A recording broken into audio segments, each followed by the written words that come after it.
Здравейте отново, драги зрители, читатели на LiveSport.bg и Арена Футбол. Всеки момент тук на стадион Раковски в Севлиево ще започне второто по време на срещата Видима Монтана. След първите 45 минути резултатът е 1-0 в полза на гостите с попадение на Миро Антонов в 25-та минута. Типичен гол за Миро Антонов с глава. Надскочи той прекия си пазач и не остави шансове на Ивайло Василев. Две добри ситуации за домакините през първото полувреме. Първо Дреновички обаче не успя да нанесе хубав удар, а след това Ахмед Хикмет остана очи в очи с вратаря, се замота прекалено много и позволи на притича отбранител да му избие топката. Като цяло не е особено интересно първо полувреме, което обаче, пак казвам, имаше своите моменти, които трябва да се отбележат.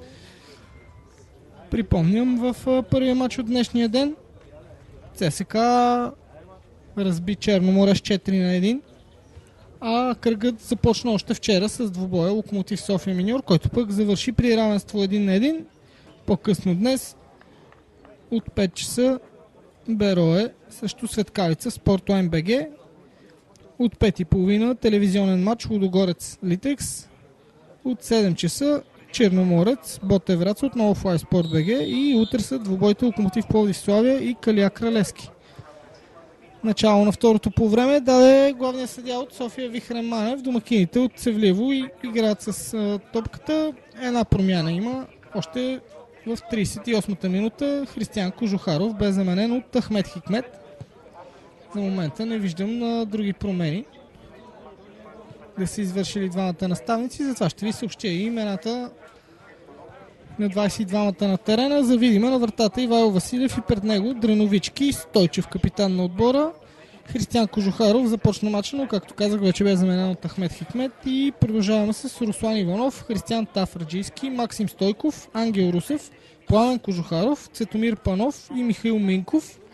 За Монтана на вратата Ивайло Яначков и пред него Георги Мечичев, Мартин Сечков, Тихомир Трифонов, Антон Личков, Иван Вълчанов, Митко Илиев, Димитър Илиев капитан на отбора, Виктор Дениран, Луис Едуардо и голмайсторът Миро Антонов. Именно Антонов сега владе опасно в наказателното поле на домакините. Забави се обаче тарана на Монтана и ударът му бе блокиран. Нагов удар все пак в полза на Монтана. Тук можеше резултатът да стане 2-0 в полза на гостите и почти всякаква интрига да приключи. Вместо това обаче добра намеса на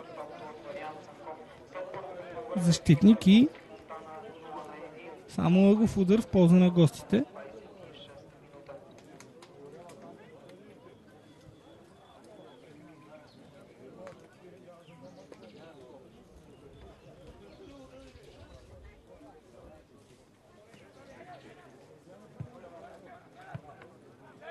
Не се получи нищо от това изпълнение на ъговия удар. Сега условия за контратака на Видима. Хикмет е отляво. Тафраджийски, поне 2 метра бе в засада Християн Тафраджийски, докато се огледа дали има дигнат флаг или не. Вече бе изпреварен. Не е много в матча Християн Тафраджийски.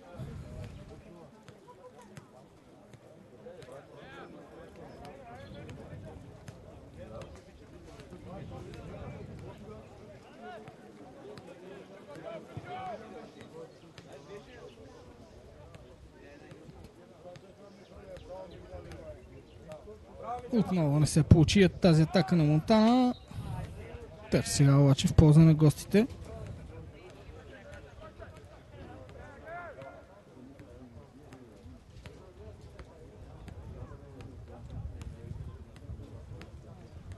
Много се забави изпълнението на това странично хвърляне. Все пак Димитър Илиев владее. Опита двойно подана с Едуардо, не се получи. Сега Хикмет владее топката за домакините. Пас към Ангел Русев. Какво направи Русев сам срещу вратаря? Бе, едвам докосна топката, вместо да отправи удар, погали коженото кълбо Ангел Русев и си спечели негодуванието на около 150 човека тук в Севлиево, които са на път да видят поредна загуба на своя отбор. Припомням, че в предишния кръг Видима загуби от Берое с 0-1. Луис Едуардо, удар с глава на Луис Едуардо над вратата. Двуостър изглежда матча през това второ по време, но това се надяваме, както ние коментаторите на двубоя, така предполагам и вие, зрителите пред вашите монитори. Стойков подхваща нова атака за Видима.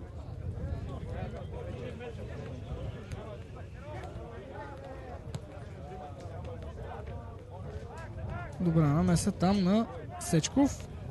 Сега Вълчанов. Добър дрибъл на Вълчанов. Печели нарушение в центъра на терена. Митко Илиев го изпълнява, но Вихре Манев нареди пребиване на фала, тъй като топката се движеше.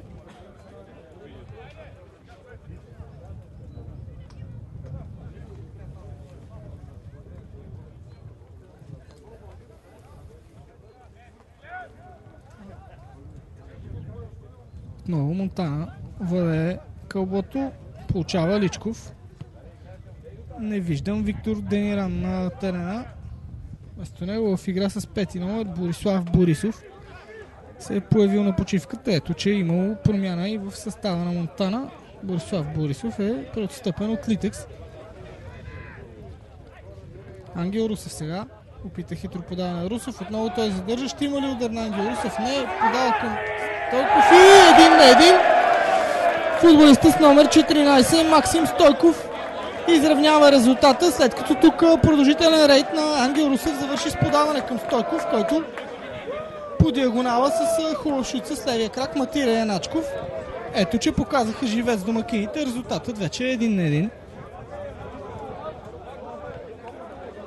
Явно думите на Костадин Ангелов в почивката на среща са били красноречиви. Отбора на Видима се върна в срещата и запази шансове за победа. А пък на мен впечатление ми прави, че отборът Монтана играе доста по-разконцентриран от началото на втората част. Нищо общо с играта им през първото полувреме, но да видим. Има още доста минути, около 40, в които ще се изясни какво ще има да се случва в тази среща.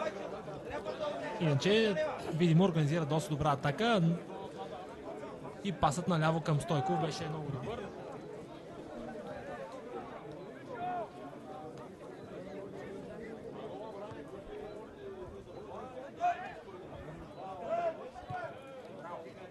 Видяхте, че в първите секунди на втората част голмайстора за Монтана Мирослав Антонов може да покачи на 0-2. Не го направи, само секунди по-късно Видимо изравни. Могат да бъдат доволни феновете на домакините, които са около 200 човека тук на трибуната. Прави ми впечатление, че повечето от феновете на Видима са възрастни хора. Не знам защо младите в този град не подкрепят своя любим отбор. Надали има много неща, които могат да правят в неделния слънчев следобед, вместо да дойдат и да погледат малко футбол. Атака обаче сега за Монтана. Не успяха гости да доразвият тази своя атака. Луис Едуардо загуби топката. Наистина с колегата ми Димитър Колев се чудихме защо това красиво съоръжение в Севлиево не се пълни с фенове. В момента не повече от една десета, може би, от капацитета на стадиона Езет. И както ви казах, повечето са възрастни хора. Явно те обичат своя отбор и искат да ходят на мачове, докато следващите поколения залагат на, може би, на международен футбол, не знам. Ами тук има една друга история, че по принцип отбора от Севлиево си има своята гидка от млади момчета, които обичат да викат и я подкрепят. Момент само да проследим. Не достигна до тази топка Борислав Борисов. Има си момчета, има гидка отбора на Видима. Въпросът е, че те са около 15-20 човека, както ти си сам отбеляза. Възрастните хора тук в Севлиево са повечко и на един матч през миналия сезон прекалено много били викали младите и затова старите ги изгонили от стадиона. Тогава те не идват. Малко комично и направо жалко звучи това за публиката на един футболен отбор, но няма да се очудя, ако точно това отговаря на истината, тъй като наистина няма млади фенове, няма агитка, няма футболната атмосфера. От това на няколко пъти през сезона се оплака и самия Костадин Ангелов.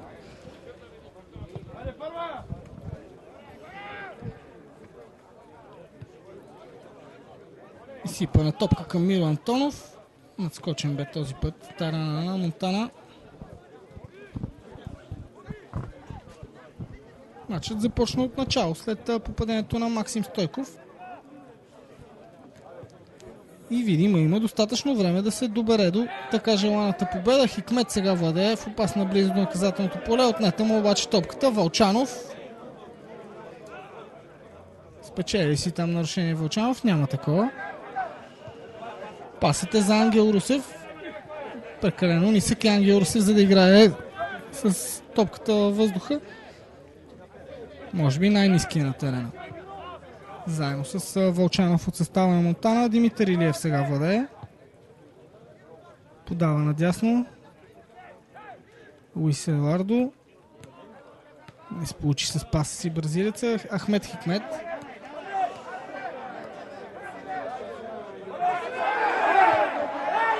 Засада на Ангел Русев. Толкова много се кумеше тук с това подаване. Ахмед Хикмет. Русев чакаше. Накрая тръгна. И се оказа, че е в положение на засада. Наистина забави се с паса Ахмед Хикмет. Иначе това бе отлична възможност да видим да се добере до чисто голово положение и евентуално да стигне до пълен обрат. Вместо това засада на Ангел Русев и освирквания по адрес на Ахмед Хикмет от собствените му фенове.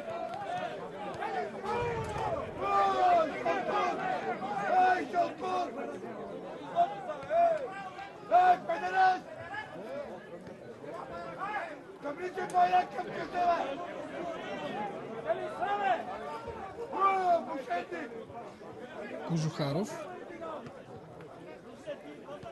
Топката е върната назад. Пас към Хикмет. Никакъв шанс за въздуха за Ахмед Хикмет. Тук Стойков добре игра. Ангел Русев има нарушение срещу Русев. Ще има и жълт картон за Антон Личков. Абсолютно заслужен жълт картон за Антон Личков за това нарушение срещу Ангел Русев. Активизираха се домакините след почивката. И можем спокойно да кажем, че в тези вече малко повече от 10 минути след подновяването на играта са по-добрият тим на терена и логично стигнаха до изравняване.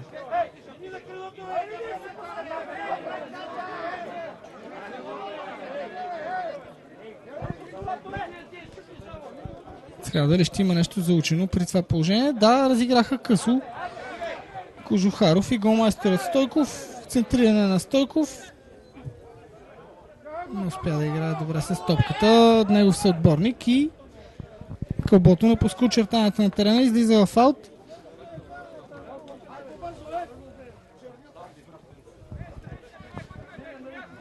Продължават вълненията на феновете на Видима относно решението на страничния съдия да маркира засада на Ангел Русев преди минути.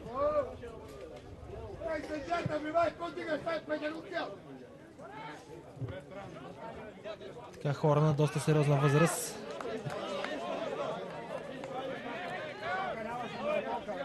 Действаха доста емоционално и се рискуват да си навлекат проблеми с здравето, ако продължават така да се вълнуват относно решението на страничния рефер. Така или иначе засадата бе маркирана, Ангел Русев нямаше как да излезе сам срещу вратаря, но пък отбелязваме, че защита на Монтана явно беше забравила за него. Имаха те късмет, че бе маркирана засада. Борба там за висока топка. В крайна сметка Димитър Илиев овладя.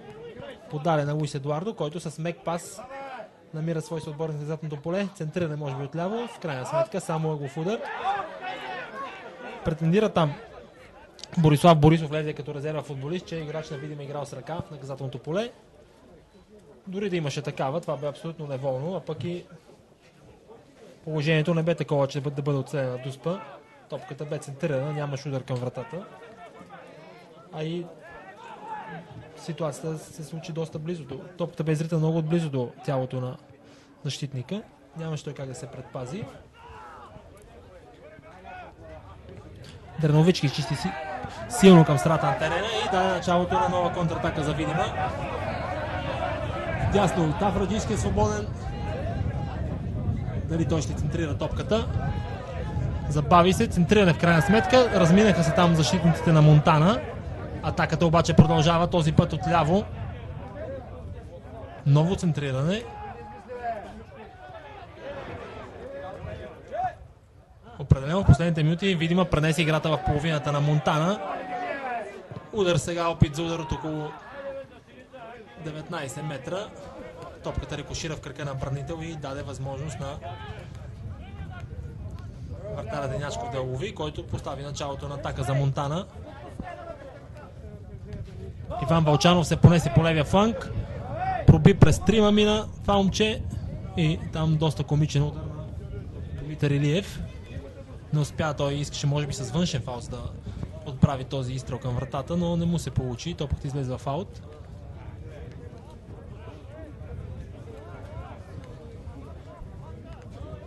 В 59-та минута на среща, видима Монтана 1-1. Знаете, по-рано днес ЦСКА победи Черноморе с 4-1 и увеличи аванси на върха на 9 точки пред Лудогорец Разград. От 17:30 часа Лудогорец приема Литекс Ловеч, където ще гони задължителна победа, тъй като ако момчета на Ивайло Петев не се справят с отбора на Христо Стоичков, титлата за Лудогорец вече може да бъде само